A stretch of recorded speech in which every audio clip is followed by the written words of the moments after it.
My little Margie. I've been both mother and father to her since she was born.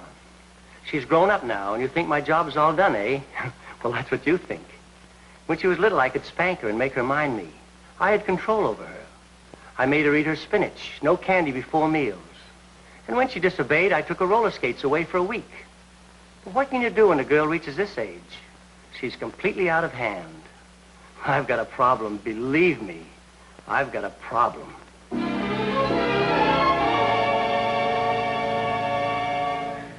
That's my father. I've raised him from childhood. That is, my childhood.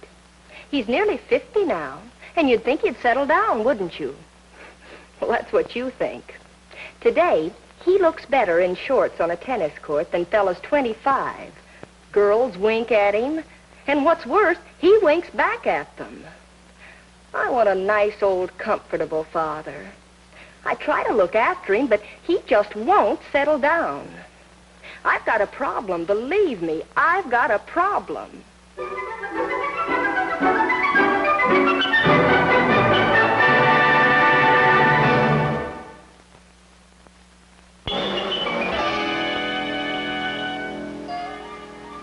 You sure have a weird accounting system, Margie. I just don't understand it. Well, I do. I've been in complete charge of the household accounts for almost a month now. Dad promised to buy me a new car. You know, one of those snazzy little MGs if I kept everything straight. So, I developed the perfect system. This is the perfect system? Foolproof. Look, this one marked IN simply stands for in. When a bill comes in, I put it in there. And this box marked UN stands for unreasonable. You know, the companies that insist on being paid right away. If you have a confusion box, just drop me in it. It's my system, and I like it. Okay, Margie. What are the other ones? Well, this one marked R stands for reasonable. I pay those after the unreasonable ones. And this one, PAL, stands for pay at leisure.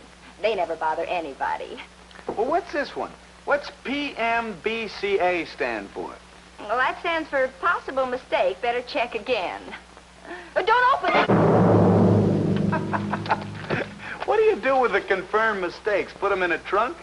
I didn't mean it, Margie. I didn't mean it. You're a fine one to criticize my accounting. That's what you took up in school, and you can't even keep a job longer than 1 week at a time.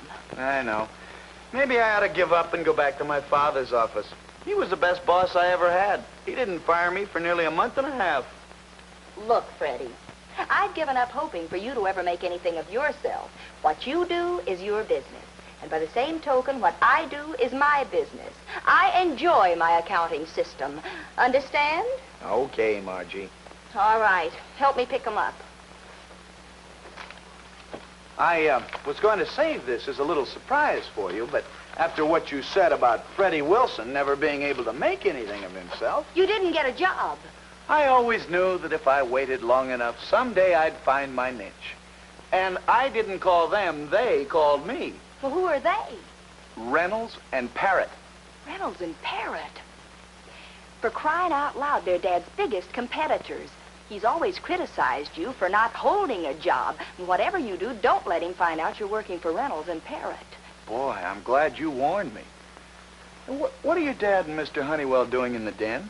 Oh, some new big deal. Couldn't wait till tomorrow. Oh, gee, just think, someday I may be just like him. Just like your dad and Mr. Honeywell. A big businessman, successful, loving my work so much I work nights and enjoy it. Happy, contented. I'm disgusted, Albright, disgusted. Oh, what's the matter with that Whitlock? Why doesn't he call us back? Ah, that's the trouble with having a contact man in Philadelphia. I call him up at 12 o'clock and he's already been in bed 4 hours. Oh, come on, Whitlock, come on. Hello, Whitlock? Yes. Now listen, Ed, get this straight. A few hours ago, we heard that some other outfit, we don't know who they are yet, is trying to buy Amalgamated Chemical stock by the bale. Yes, Amalgamated Chemical. Right. Now, it's very important to our company that Mr. Honeywell stay on as chairman of the board. And it's important to me, too. I'm sure that you heard what he said. Now, listen, get on the ball and grab up every share of that stock that you can grab. There. It balances perfectly. Well, good for you. It's only the middle of this month, and you've already balanced your account for last month. And will Dad be proud of me when I finish out this month? I'm already $72 ahead. Well, thanks, Ed. Goodbye. Well, Chicago ought to be calling any minute now. Yeah, I'll take this one. Hello. Hello, Moreland. Honeywell. Say, this is something hot on Amalgamated Chemical. Yeah. Hello. Hello. What's the matter? Yes, operator. I was disconnected. What? Now, listen. Mr. Albright's a personal friend of mine, and I know how he takes care of things like that. You're sorry, but...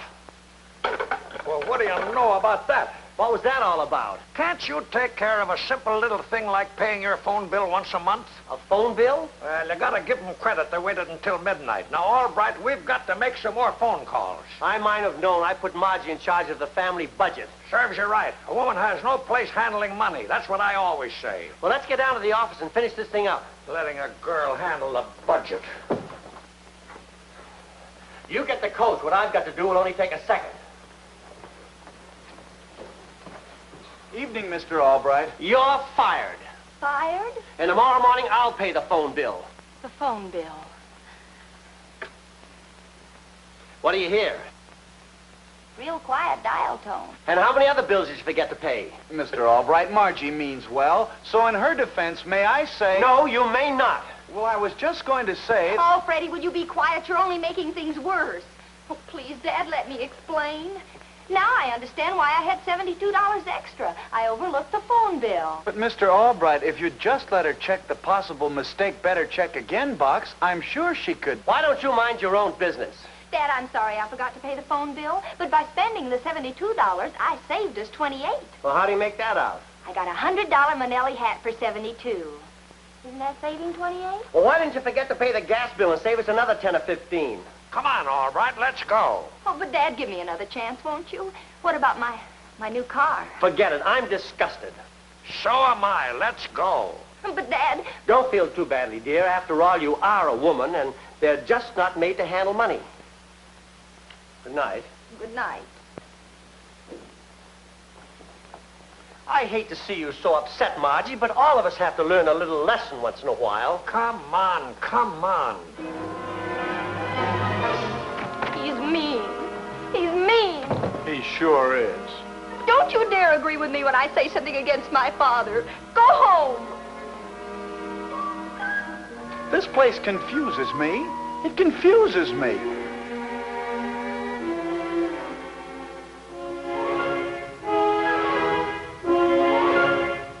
You put over some pretty slick deals, but this I don't believe. I've been beating Honeywell and Todd to the draw for years, but this time I'm going to leave their top boy, Vern Albright, cut and weeping. I never quite put one over on Albright before. All right. So Albright's daughter owns 100 shares of Amalgamated Chemical. But how are you going to get them? Because, my dear partner, I have been checking and I've got us a pigeon. Pigeon? Yes. I don't quite follow that. Yes. Yes, I certainly am expecting him. Send him in. The pigeon. I'm Frederick Wilson. Splendid, Wilson.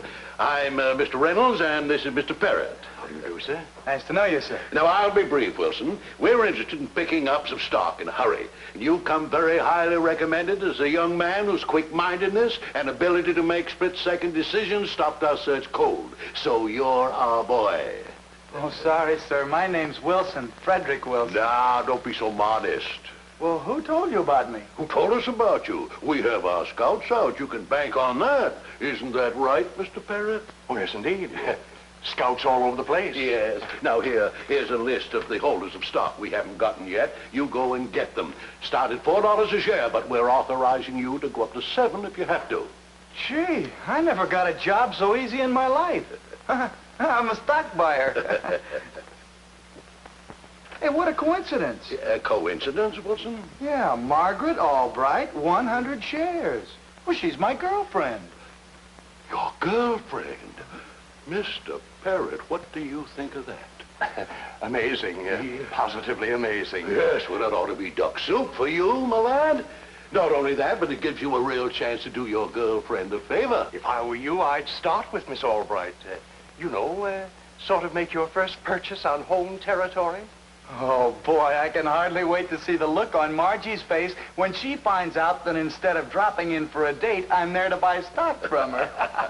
I didn't even know she had any stock. Oh, I get a great kick out of things like this. Now, when you get her stock, you come right back here and tell us about it, okay? Okay. Yes. Oh, I suppose we can discuss salary later. Oh, now, don't you worry about that, my lad. We'll take good care of you. Right. It's not that I'm worried. It's just that I've had so many jobs where we didn't discuss pay, and then they... Oh, well, as a lot of other fellas have said, it's not the money that counts. It's That's getting the ahead. spirit, my lad. Now, you get that stock, and good luck to you. Okay.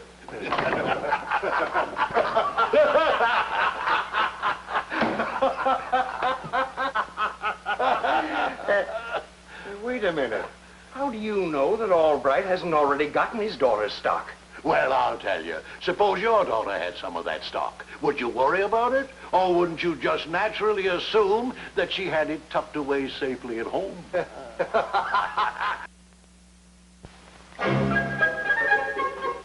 right, here's my amalgamated chemical stock. Now what? Prepare yourself for a shock. Your stock is going to be my first purchase. Purchase? It's my new job with Reynolds and Parrott. I'm authorized to start at $7 a share and go to $4 if necessary. I don't think I said that right. You mean this stock Dad bought a couple of years ago at $1.50 a share is worth $7 now? That's right, Margie. And with 100 shares, that makes a nice, tidy 700 smackers for you. Well, you're not going to turn down $700, are you? Well, I don't know, Freddie. Maybe I better ask Dad. Well, he'd be proud of you. After what he said last night, I should think you'd feel pretty big waving $700 under his nose tonight from a $150 investment. Yeah. He's probably forgotten all about it anyway. Okay, it's a deal. I'll take this to Mr. Reynolds and get the check. Hello? Hi, baby. Mr. Honeywell is worried about something, so in order to satisfy him, I want you to do me a little favor. Oh, nothing very important. But do you remember that old stock I gave you? Stock?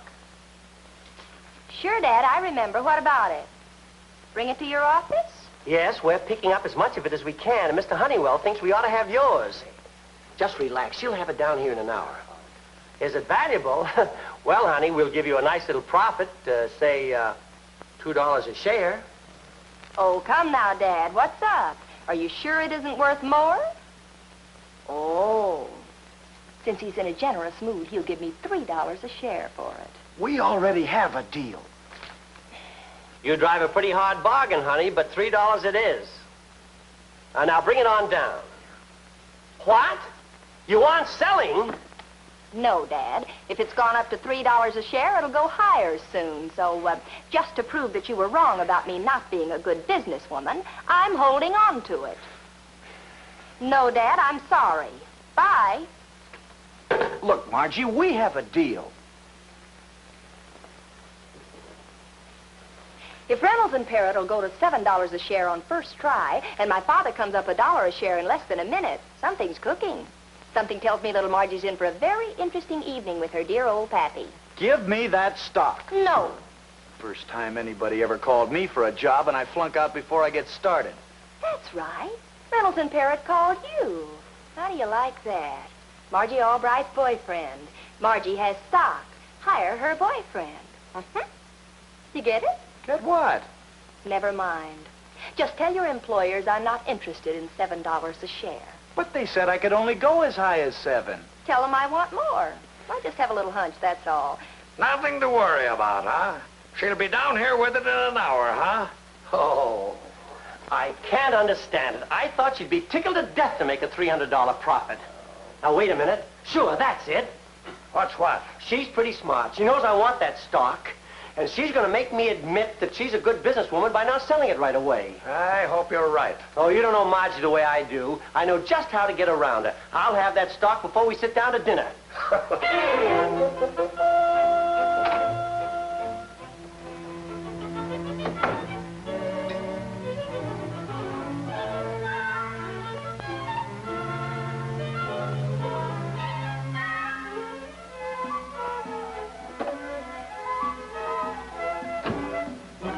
Margie! Hi, Dad. Honey, after seeing your new hat, I don't blame you for spending the phone money. No girl could have resisted this. But, Dad... Well, it's absolutely sensational. Here, let me see it on you.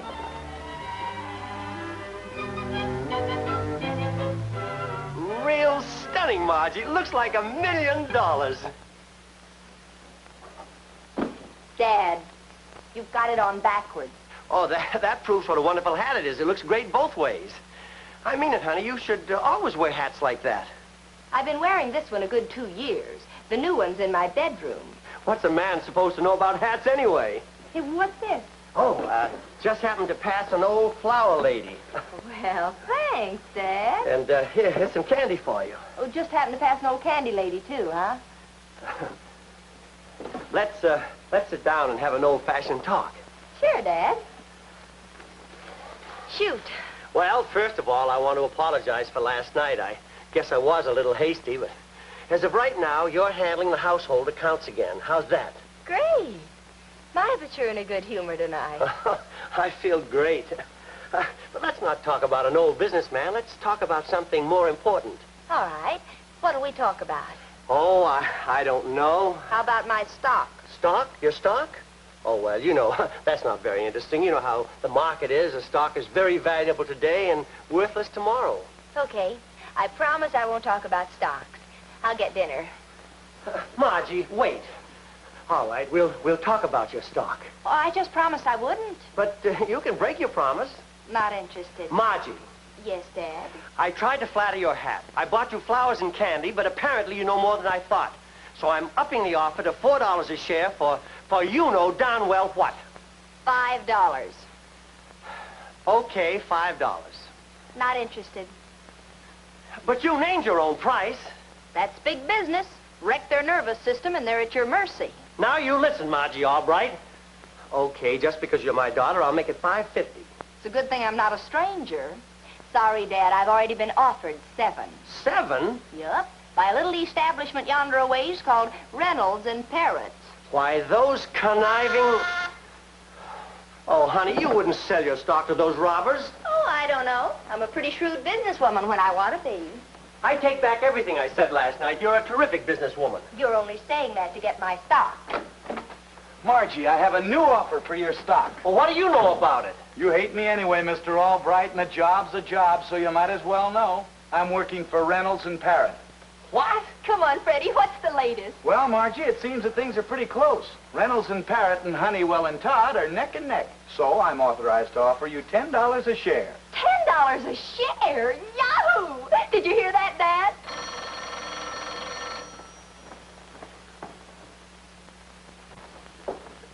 Hello? What? No, I haven't gotten it yet, Mr. Honeywell, but don't worry, I'll get it.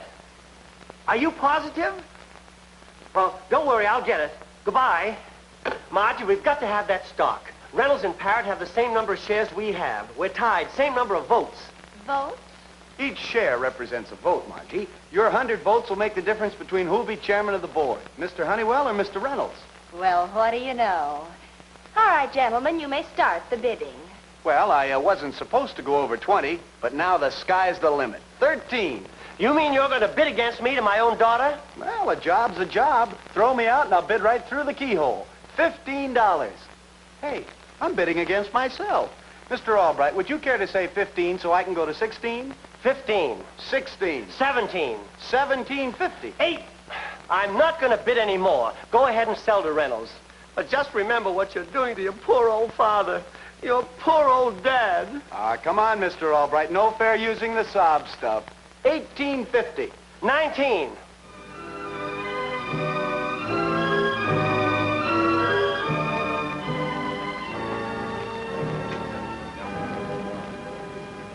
may still have a chance. According to that Brooke Wilson, the girl didn't seem any too friendly with her father. And I'd offer her anything now for those 100 shares. You think we can depend on her all right? Of course we can. She was just trying to get back at me for saying she was a bad businesswoman. I was supposed to toss and roll all night worrying about what she was going to do. Yeah, well, I rolled all night, I can tell you that. Oh, don't worry. She won't let me down. I told her you might even fire me if she voted for Reynolds. You weren't kidding. We can depend on her all right. Morning, Margie. Good morning, Mr. Albright. Miss Albright.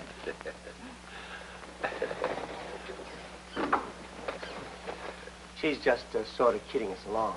You always know what she's thinking. You always know what she'll do. I don't think you know her left hand from her right foot.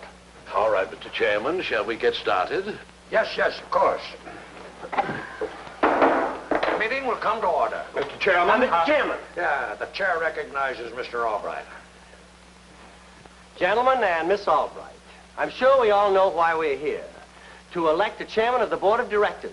I nominate a man who was so brilliantly guided Amalgamated this past year, Mr. George Honeywell. I nominate the man who will guide Amalgamated to new and greater heights, Mr. Jack Reynolds. And I cast 12,500 votes for Mr. George Honeywell. I cast 12,500 votes for Mr. Jack Reynolds. Well, Margie. Could I ask a question, please? Yes, of course. Yes, Margie. Could I nominate somebody, too? Well, of course, but, Mr. Chairman, I nominate and simultaneously cast 100 votes for Margie Albright. Margie, don't be ridiculous. Nobody could win with 100 votes. Gee, that's right. Well, that's that. Excuse me. Oh, just a parting thought, gentlemen. Looks like nobody else can win without my 100 votes, doesn't it? Well, bye.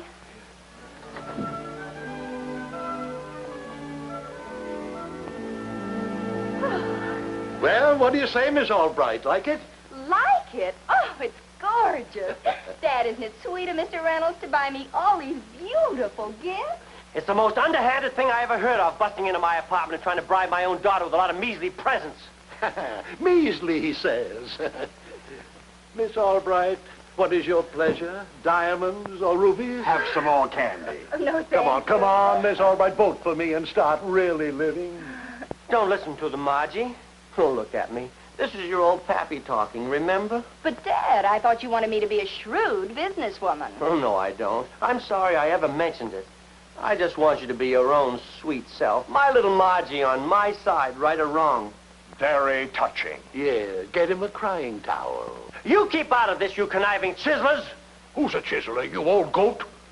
Gentlemen, please. You're just sore because we beat you to it. Yes, outsmarted you with all the nice things we gave the little lady. All right, gentlemen. I'm ready to vote. Now you're talking, Miss Albright. And remember, vote right, and this is just the start. Of course she's going to vote right, aren't you? I think so. But first I have a little confession to make. I'm afraid this whole thing sort of started out as a little gag to teach somebody a lesson. But the way things have worked out, I think maybe you've got one coming, too. I'm voting for Mr. Honeywell. Oh, no. And you know why? Because you and Mr. Honeywell didn't try to bribe me. You didn't try to buy me with expensive gifts. No, Mr. Honeywell, not now. Go away, go away. Not now, Mr. Honeywell, go away. Surprise, Margie. A little present from your dad and me. Oh, don't get sore, Margie. It was all a mistake. I'll send it right back. What are you trying to do, Dad? Scratch my new car? You're not mad? Oh, it's beautiful. Just the one I wanted. Oh, it wasn't really a bribe, honey. I was going to buy it for you anyway. Oh, you just worked it so Mr. Honeywell had to pay half, huh? If I ever say that you're not a smart businesswoman again, you can run me over with this. Margie, what happened? Dad, Yes? please don't bawl me out for not paying something that when you don't pay it, the lights go out. What? Margie Albright, you ought to be it. Remember what you said. You little nut.